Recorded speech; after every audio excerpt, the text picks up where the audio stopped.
Les sujets de solution prennent leur marque dans les médias mainstream.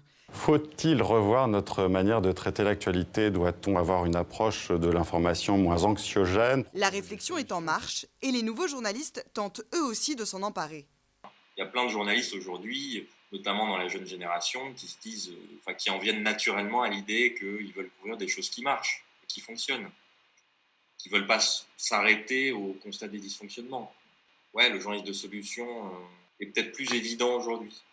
Moi, je vois plein de journalistes qui individuellement voudraient faire plus de journalistes de solution. Et ils me disent, régulièrement, mes sujets sont retoqués. D'ailleurs, ça va faire l'objet d'une formation qu'on est en train de construire sur comment convaincre son rédac chef. Pas seulement les rédacteurs en chef.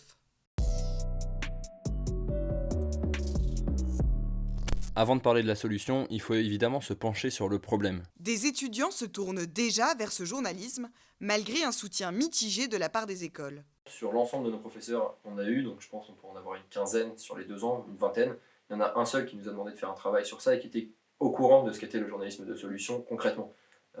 Sur tous les autres profs que j'ai eus, quand je disais moi ce que je veux faire c'est du journalisme de solution, c'est ah ok, c'est cool mais c'est pas ce qu'on veut faire, c'est pas ce qui est intéressant, c'est pas quelque chose de positif à leurs yeux et pas quelque chose de valorisé.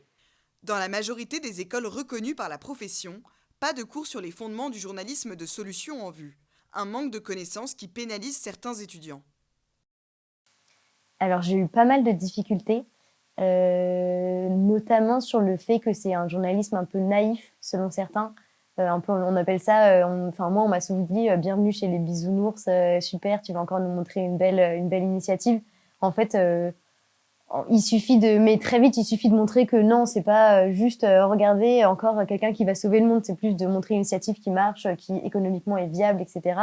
Et du coup, très vite on peut contrer ce genre de remarques, mais c'est vrai qu'elles reviennent souvent, le côté on n'y croit pas, c'est niais, et en fait c'est pas le rôle du journalisme de faire la promo de quelque chose qui marche bien et qui est nouveau, quoi.